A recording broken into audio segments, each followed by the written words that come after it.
Yeah, truth seeking or deep thinking is a very painful thing.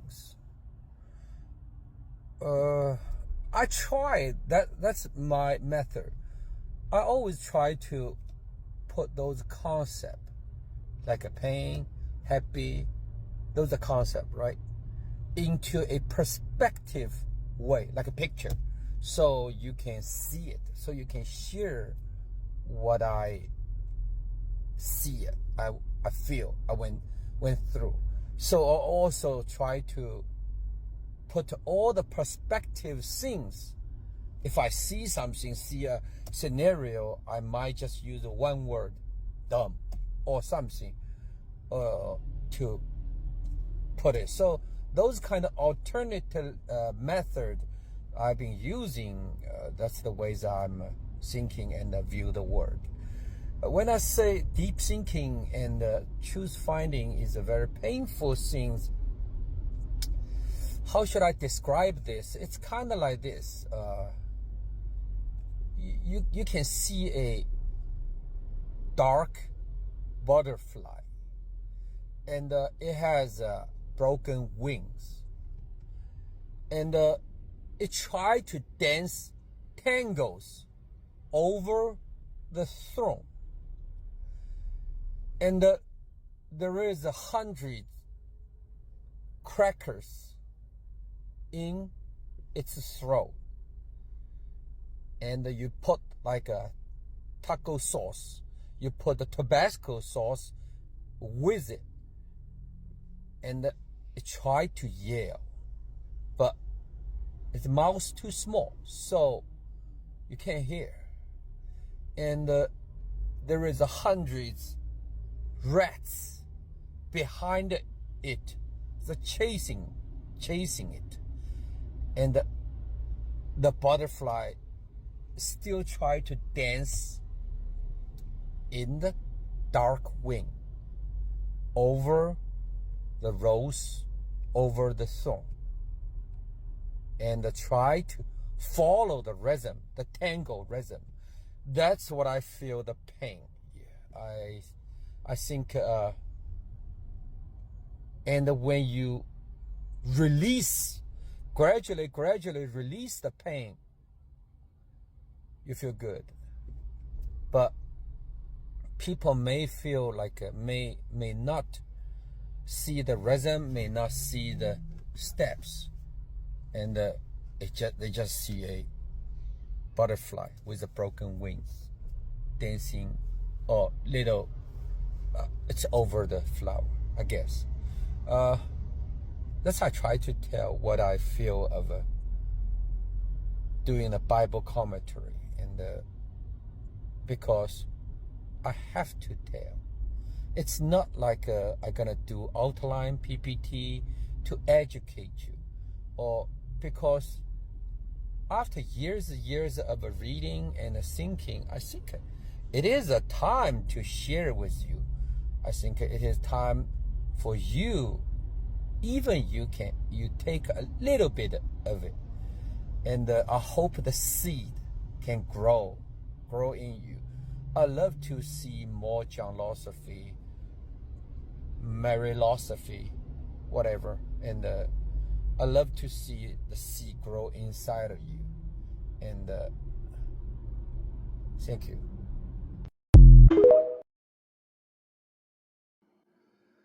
Realize like some friend told me all my video just a headshot. It's how about this? When I'm doing the commentary, it's just bread and salt. It's essential things. But modern people, they love like spicy food, elegant food, decorated food. So it's kind of like the Asian China in the Lao Tzu. He already predicted, gradually people will not want bread and salt again. They want tasting and decorated. But when you have a strong flavor, it make you lost the sense. When you love to see all kinds of flashy, colorful things, it makes you blinded. When you listen all kinds of heavy metal, no, I'm not against heavy metal, just a metaphor. When you love heavy metal or those heavy beats, right, your work became deaf. I think it's not like a deaf is spiritually. Same thing, the blind spiritually. And you lost the tasting is the sensitivity of the spiritual.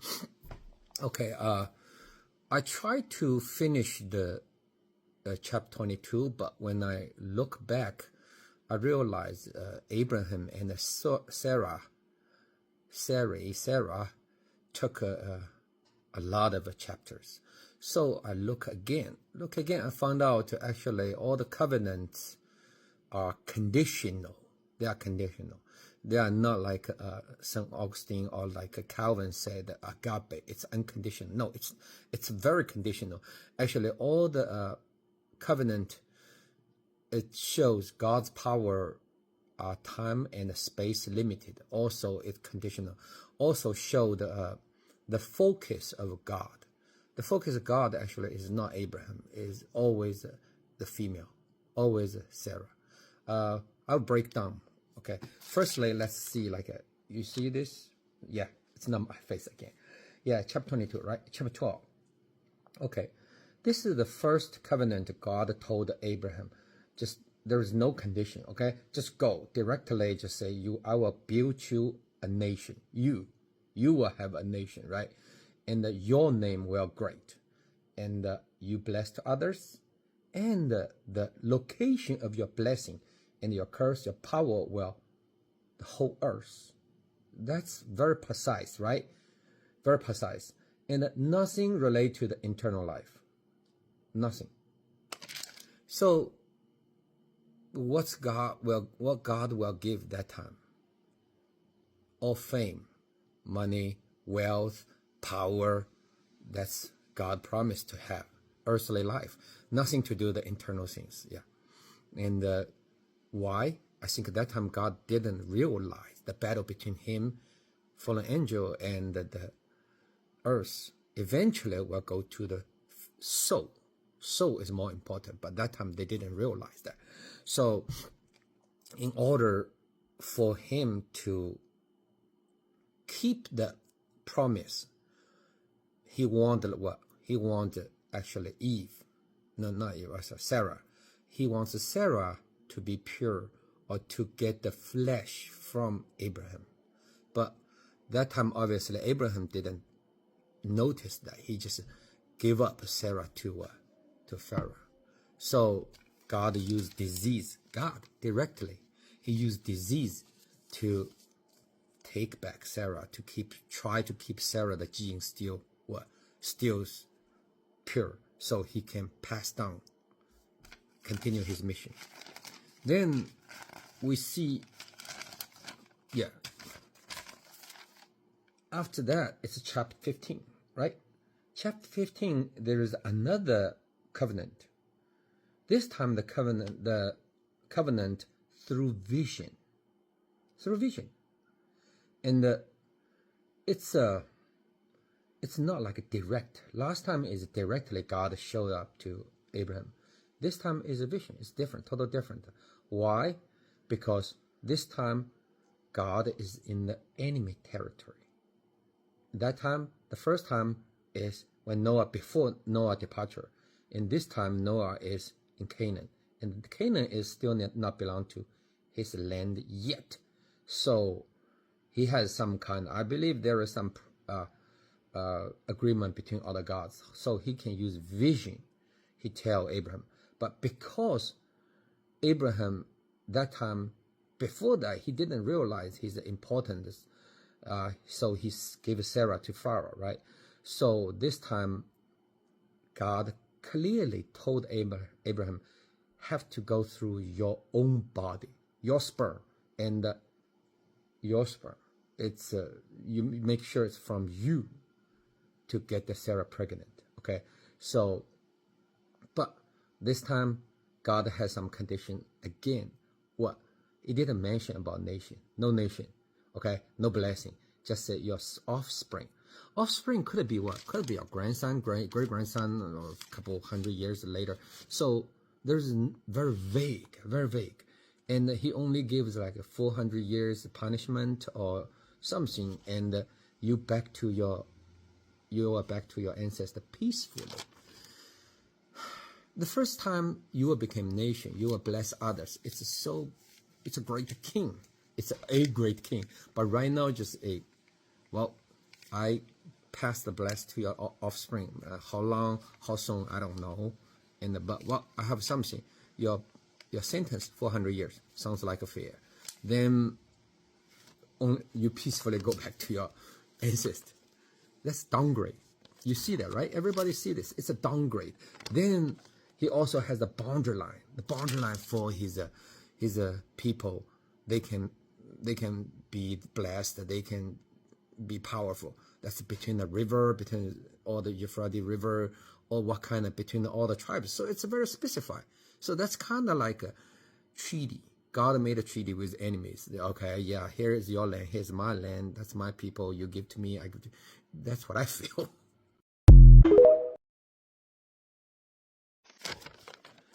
So when chapter 17, God appeared in front of Abraham.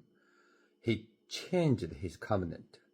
It's basically, you will become a father of the nations, which means you will not have a nation, right? Did you notice? It changed the promise. Secondly, father of nation means your offspring.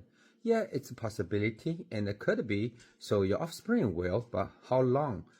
Where? No idea. But father of nations. So it's just like, I give you a very timely promise. What's the reason? Because Abraham is not qualified to be the king of nation or to bless through him anymore. Yeah, it's just like theologically or logically, when you became the king, your offspring became king, you are the source. But it's very, very vague and very, very meaningless, to be honest, meaningless. And the limitation is what? You have to do a circumcision. You and your male have to do circumcision, which means it's some kind of a more like a physical mark to make sure everything you remember is, because you lost one piece skin, you definitely remember something, right? So it became a habit, a limitation. It sets a limitation. But before that, no, nothing, right? Okay, then after that, you will have with Sarah, which means either Sarah pregnant through you, your sperm and Sarah egg made an offspring, or namely Sarah give a child which from you. Yeah. Also this time God has to admit or has to give Ishmael a blessing. Why? Because at the beginning, when he give the promise, say, okay, well, from your flesh. Yes, indeed, Ishmael is from Abraham, his flesh, with Hagar, right? So nothing Abraham did wrong. So God has to what? To fix his problem. And since he said, he has to do it. So Ishmael became the cancer, or became the branch of his covenant, the side branch. So that's the reason Israel and like Palestine, whatever the surrounding, they fighting each other. Who is the source? God. Yeah, he is the source. He just have to use the word fucked up. Okay, yeah, that's promise 3. Then let's see, like chapter 22, right? Chapter 22, do it again. Hey, who appeared? Who appeared? You know, angel. It's not God. The God's angel. At this time, God said, okay, just chop your son, right? Sacrifice Isaac. But God didn't appear. If anything goes wrong, who take the heat? Angel. So God's angel appeared. Eventually stopped. Whatever, it's all goes through angel. And what angels promise? Your descendants. Your a lot of descendants, your offspring get a king, whatever. Those promise are not definite And because you have offspring, you have descendants, you don't know when, you don't know where, you don't know how many generations, but just like you just give you some kind of promise. That's worthless. The point is like in here, I gradually noticed in here Sarah is more important. Let's back the chapter 12 all the way to 22. Do you think Abraham is a good person or father? I would rather say like, no, he's not. Firstly, he's a pirate, right? Secondly, he's weak, right? He gave a wife, and Pharaoh didn't force him to do it. He's just afraid. He's a coward. So he said, oh, then maybe do something bad to me. So I gave my wife to Pharaoh, right? And to get the what? To get the wealth. And he happily to receive all those things. And he a pirate. He robber, he kills, he get all the wealth from the what? From the south. Then he back to north. Then he didn't actually understand God's words. Canaan is the land. He just like go with all the like people when the plague comes. He go down south to Egypt. So he didn't keep the words. He didn't like keep the faith, and he cheats in front of Melchizedek, right? King of Melchizedek, and he used like other. He had, I think he had like alliance with all those like all the local peoples, like basically use them to threat the king of the Melchizedek. So nothing good. I don't think he's good. He's a politician. He's lie. Also, like, you know what? He didn't treat his like a lady Hagar well. Hagar gave him a son, and he don't care. He just, you go. I don't care. You go. And you can do whatever. Tell Sarah you can do whatever you want. He's cold-hearted. And he even didn't tell Sarah he gonna sacrifice Isaac, and cheats, lied to Isaac, and just do those kind of sneaky sacrifice. And those sacrifice, it's not good sacrifice. It's bad actually. Sacrifice has to be willingly and wholly clean. And this time Isaac is not willingly and not clean. Sweaty, sad, scared. It's become a curse. So he's definitely not good one. Well, why God still choose him, give him blessing? No, God didn't. God didn't. Why? Because Isaac is not Abraham's child. Abraham's name, namely, is Isaac's father, but actually he's not, because God put the seed, IVF, I would say IVF, right, with Sarah. Sarah so got a new generation, a new person, a new Adam, or new, what should I say, Cain, Abel, that kind of level, the gene level. So Sarah is more important. Sarah carries all the good gene, all the needed gene to deal with. So Abraham just got a name. So when you call Abraham the father of the faith, I think the father of the turtle, father of the green head. That's what I think. Anyway, that's I believe like what Abraham, the whole position in the Bible. Then when Sarah, is Sarah good? No, Sarah is just woman. Do you think she has the power to against the surrounding? No. So she's what? If you want, she sleep with someone, she do it. So at that time, there is no such things called integrity or loyalty. The very strong loyalty or integrity. Survival is first. So what should I say? But Sarah's every time sleep with king. In here, 2 kings, right? She brought back a lot of wealth for the family. So she became a hero. That's the reason made her famous. And what should I say? She is not a prostitute. No, she's a high-level escort, I think. So every time she sleep with someone, she bring back a huge change. So that's kind of like a one-shot big kill, yeah. Compared with those street girls, one shot only for one crack. Yeah, she's a good example. Yeah. Then she's jealous, right? She's bad temper, right?